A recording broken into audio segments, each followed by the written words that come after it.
बिस्मिल्लाहिर्रहमानिर्रहीम। अस्सलामु अलैकुम डियर स्टूडेंट्स। मैं आपका teacher Ibrahim Haider Ali from government degree college Mian Channu. Last week हम जो है वो स्केलेटल की डिफ़ॉर्मिटीज़ पढ़ रहे थे कि हमने पढ़ा था कि स्केलेटल में कैसे कैसे मसाइल पैदा होते हैं, कौन कौन सी बीमारियां हैं, उनकी काजेज़ भी हमने पढ़ी, जेनेटिक काजेज़, हार्मोनल काजेज़ और इसके अलावा न्यूट्रिशनल काजेज़। कुछ दो चार जो आप कह लें प्रॉब्लम्स जो अभी हमने डिस्कस करने थे तो वो अभी रहते थे, जो आपके सिलेबस का हिस्सा हैं, वो आज हम इंशाल्लाह पढ़ते हैं। उसमें डिस्क स्लिप है, स्पॉन्डाइलोसिस है, शियाटिका है, अर्थराइटिस है। इसको हम वन बाय वन डिस्कस करेंगे। सबसे पहले है डिस्क स्लिप। देखें, डिस्क सबसे पहले तो आपको ये पता होना चाहिए कि डिस्क क्या होती है। वर्टिब्रा जो होते हैं ना, हमारे मोहरे, वर्टिब्रल कॉलम, तो वर्टिब्रा के दरमियान में एक डिस्क होती है जिसे हम कहते हैं इंटरवर्टिब्रल डिस्क। इंटरवर्टिब्रल डिस्क जो है वो मुश्तमिल होती है, ये सामने देखिए, ये आपके सामने वर्टिब्रा बना हुआ है, दो वर्टिब्रा है अप एंड डाउन, ये दरमियान में ये डिस्क है। अगर आप इसको गौर से देखें, ये डिस्क का हमने अलहदा किया। इसका जो बाहर वाला हिस्सा है ना वो सख्त होता है, कार्टिलेज की तरह, उसे हम कहते हैं एनुलस फाइब्रोसिस। और अंदर वाला हिस्सा जरा फ्लूइड लाइक होता है, फ्लूइड की तरह, उसे हम कहते हैं न्यूक्लियस पल्पोसिस।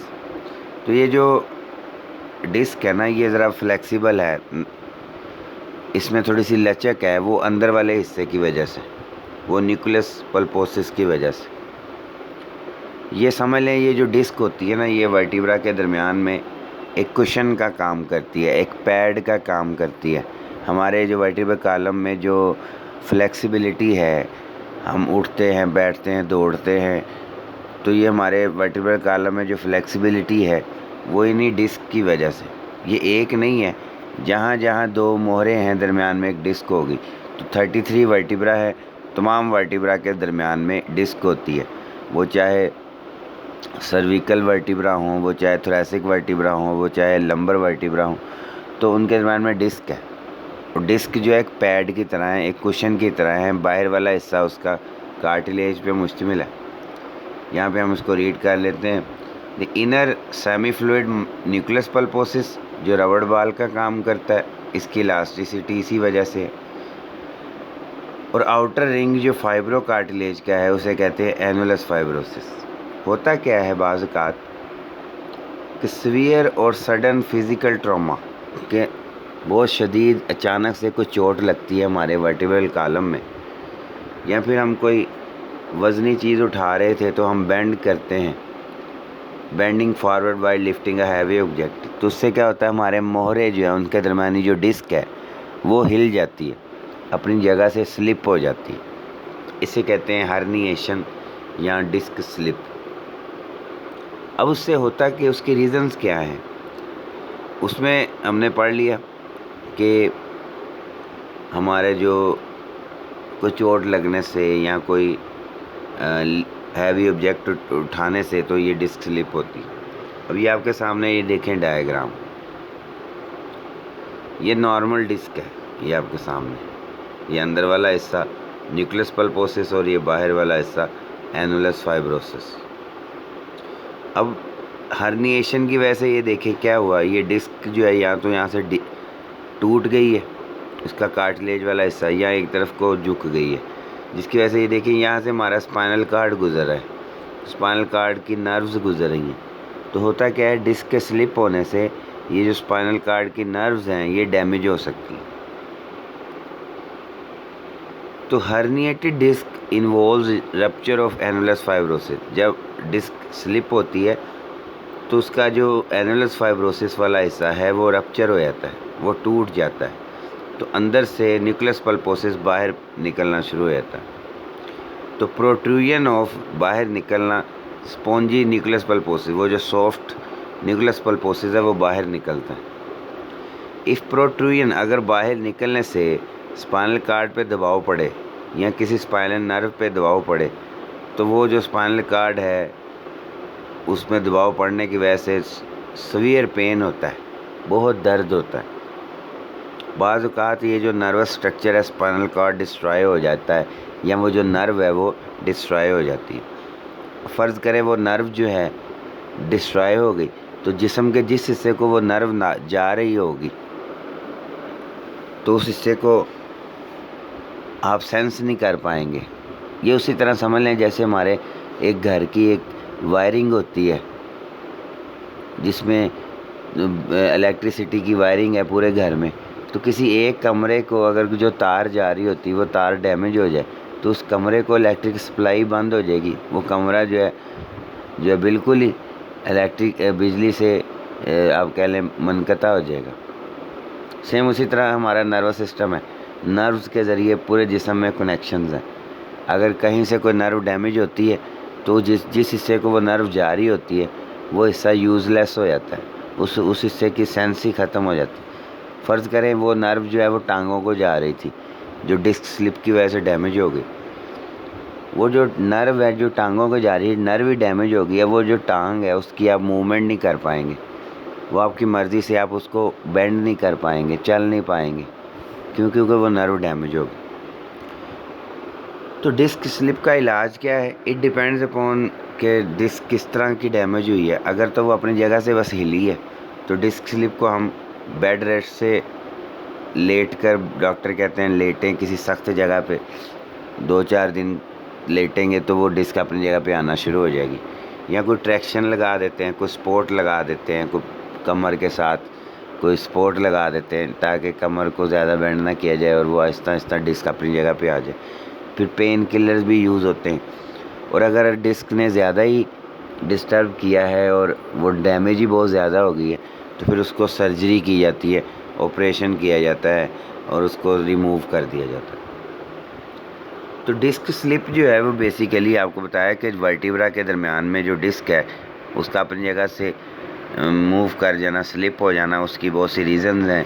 अगर हमें कोई चोट लगी है बहुत ज़्यादा शदीद या कोई वज़न उठा रहे थे जिसके मतलब बहुत हैवी जो हमारी सकत से भी बाहर था तो उससे ऐसा होता है कि आपके मोहरे हिल जाते हैं, उनके दरमियान जो डिस्क है वो हिल जाती है।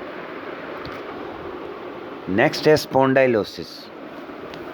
स्पॉन्डाइलोसिस भी जो है एक डिज़ीज़ है, ये भी वर्टिब्रा के हवाले से ही है कि वर्टिब्रा के दरमियान जो है वर्टिब्रा आपस में फ्यूज़ कर जाते हैं, या ये कह लें कि वर्टिब्रा के दरमियान जो फ्लेक्सिबिलिटी है वो ख़त्म हो जाती है और मूवमेंट ही नहीं रहती। वर्टिब्रा जो आपका वर्टिब्रल कॉलम है उसमें वो फ्लेक्सिबिलिटी नहीं रहती। एक रीज़न तो आपने पढ़ ली वो डिस्क स्लिप की वजह से, दूसरी रीज़न ये होती है ageing.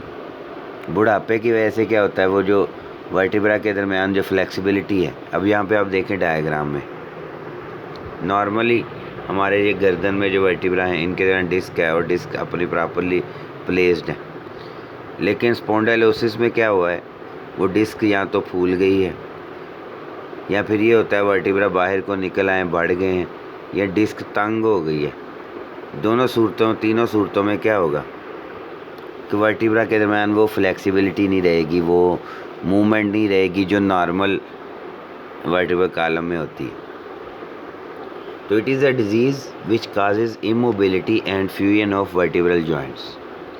Spondylosis describes spinal degeneration. इसमें क्या होता है स्पाइनल डिजेनरेशन हो जाती है, मींस के आपका स्पाइनल कॉर्ड भी डिजेनरेट हो सकता है आपके वर्टिब्रा की वजह से, accompanied by pain and is often used as a synonym for spinal arthritis. Arthritis कहते हैं ना जोड़ों का दर्द, तो ये स्पॉन्डाइलोसिस को हम मोहरों के जो जोड़ हैं उसका दर्द भी कहते हैं, सिनोनिम है उसका ये कि मतलब मोहर जैसे जोड़ों का दर्द है तो ये स्पॉन्डाइलोसिस ये मोहरों का दर्द है, मोहरों के दरमियान जो जोड़ हैं उनका दर्द है, तो ये स्पाइनल अर्थराइटिस है एक किस्म का। तो इसकी मेन रीज़न आपको बताया एजिंग है, बुढ़ापा के बुढ़ापे की वजह से ज़ाहिर है कमर दर्द रहता है लोगों को, तो स्पॉन्डाइलोसिस ही उसकी एक रीज़न है कि स्पॉन्डाइलोसिस की वजह से हो रहा होगा, या वो डिस्क जो है वो स्वेल कर गई है, वहाँ वो डिजनरेट हो गई है एजिंग की वजह से, या वो नैरो हो गई है और वर्टिब्रा आपस में फ्यूज़ हो गए।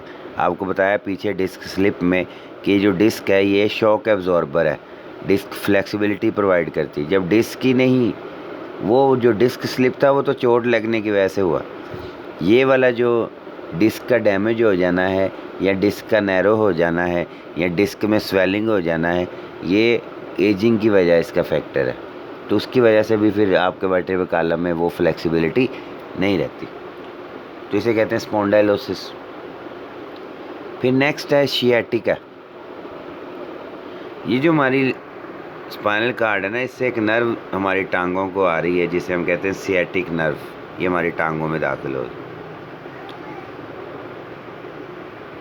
तो ये जो सियाटिक नर्व है ये डैमेज होती है। इसकी बहुत सी रीज़न्स हैं।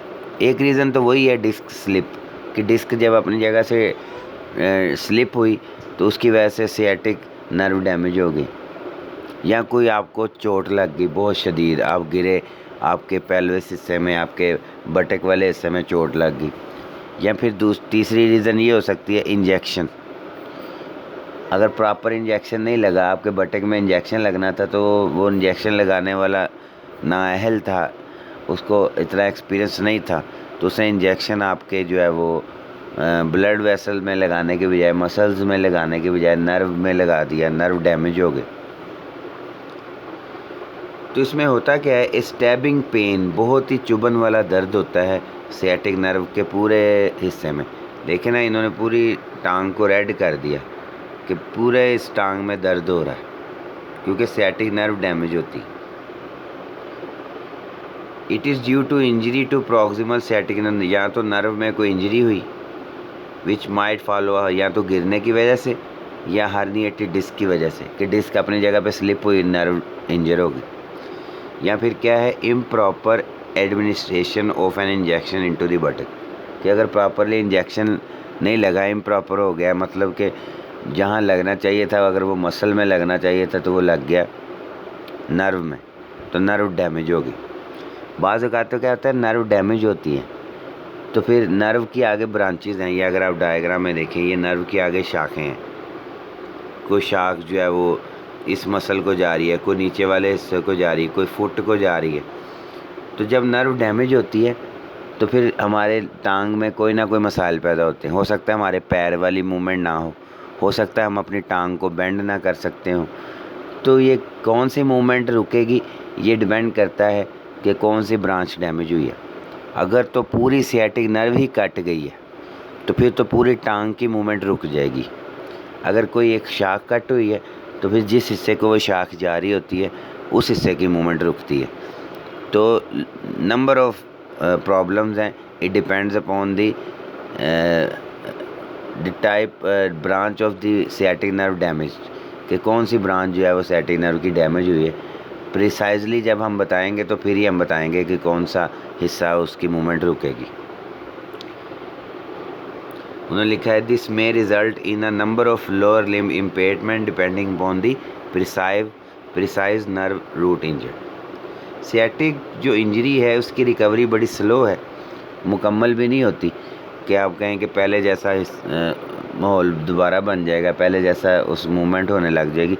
रिकवरी स्लो बहुत ज़्यादा है और इंजरी के बाद फिर आप कह लें रिकवरी कंप्लीट भी नहीं होती। तो इसे सियाटिक नर्व से मुतल्लिका है, इसलिए इसे कहते हैं सियाटिका। और इसकी बहुत सी रीज़न आए हैं, आपको बताया, गिरने की वजह भी हो सकती है, कोई चोट लगने की वजह हो सकती है, और हर्निएशन ऑफ डिस्क की वजह से भी ऐसा हो सकता है। और जो आखिरी जो हमारे सिलेबस में है वो है अर्थराइटिस। ये हमने उसमें जेनेटिक काजेज़ में भी पढ़ा था कि जो हमारे जॉइंट्स हैं उनमें सूजन पैदा हो जाती है, जॉइंट्स डीजनरेट हो जाते हैं। इससे क्या होता है, दर्द होता है, जॉइंट सख्त हो जाते हैं, वहाँ स्वेलिंग हो जाती है। एक जोड़ों का दर्द जो है वो इन्फेक्शन की वजह से भी होता है, एक्यूट फॉर्म्स ऑफ अर्थराइटिस। उसमें बैक्टीरियल इन्फेक्शन होता है और उसको हम फिर एंटीबायोटिक्स के ज़रिए इलाज करते हैं उसका। बैक्टीरियल इन्फेक्शन की वजह से बैक्टीरिया ने कोई इन्फेक्शन किया तो हमारे जो कार्टिलेज डैमेज होना शुरू हो गई, जो अंदर हमारे जोड़ों के दरमियान जो फ्लूइड था वो रिड्यूस होना शुरू हो गया। वो हमने पढ़ा था ना, साइनोवियल जॉइंट्स, उसमें हमने कहा था फ्लूइड होता है, वो अगर रिड्यूस हो जाए तो फ्रिक्शन बढ़ेगी तो डैमेज होगा। अर्थराइटिस की फिर आगे टाइप्स हैं, ओस्टियोआर्थराइटिस, रिमाटॉइड अर्थराइटिस, गाउटी अर्थराइटिस। ये आगे मैंने एक डायग्राम सी बनाई है आपको समझाने के लिए। ओस्टियोआर्थराइटिस तो वही है जो हमारे बड़े जो जोड़ हैं, जैसे घुटना है, वहाँ जो कोई जोड़ हो जाए, जो टांगों का जोड़ है ख़ास तौर पे वहाँ। रीमाटॉइड अर्थराइटिस ये हाथों की उंगलियों में या ये जो कलाइयों में जो दर्द होता है, ये रीमाटॉइड अर्थराइटिस है। फिर ये जो पाँव में दर्द उठता है, पाँव के जोड़ों में, उंगलियों में, इसे हम कहते हैं गाउट अर्थराइटिस।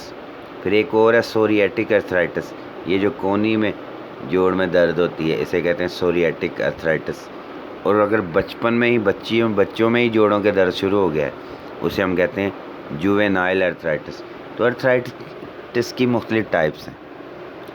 एक अर्थराइटिस तो वो है जो उम्र के साथ साथ होता है, वो मोस्टली ऑस्टियोआर्थराइटिस है। आप कह लें कि वो इसमें जेनेटिक भी है कि वो मौरूसी भी होता है, अगर वालिदैन में है, उनके बाओ-अजदाद में है, तो फिर वो चला आएगा। और उसका एक फैक्टर एजिंग भी होता है। दूसरा आपको बताएं, बैक्टीरियल इन्फेक्शन हो जाए या कोई और मसला हो जाए, तो वो हाथों में भी होता है, हमारे पैरों में भी होता है, हमारे घुटनों में भी होता है, हमारे कोहनी, जहाँ जहाँ भी जॉइंट्स हैं वहाँ दर्द होते हैं। तो मुख्तलिफ टाइप्स हैं अर्थराइटिस की। तो ये कुछ चीज़ें हमारी रहती थी स्केलेटन से जो मसाइल हैं, तो वो आज हमने डिस्कस कर लिए। किसी भी किस्म का कोई मसला हो, कोई ना समझ आ रही हो, तो आप दोबारा पूछ सकते हैं मैसेज में, इनबॉक्स में। डिस्क स्लिप हमने पढ़ ली, उसकी काजेज़ पढ़ ली, स्पॉन्डाइलोसिस है उसकी काजेज़ पढ़ ली, सियाटिका है उसकी काजेज़ पढ़ ली, फिर हमने अर्थराइटिस को भी डिस्कस किया। तो मैं आपका टीचर हमेशा हाज़िर हूँ आपके मैसेज के जवाब के लिए, आपके सवाल के जवाब के लिए। तो ज़रूर मैसेज किया करें, ज़रूर लेक्चर को गौर से पढ़ा करें। सिर्फ 2-4 मिनट पढ़ने का कोई फ़ायदा नहीं है, आप पूरा लेक्चर पढ़ेंगे तो फिर ही आप कुछ गेन कर सकेंगे। तो अल्लाह आप सबका हामी नासिर हो। इंशाअल्लाह फिर कल एक नए टॉपिक के साथ, नए लेक्चर के साथ हाज़िर होंगे। अल्लाह हाफ़िज़।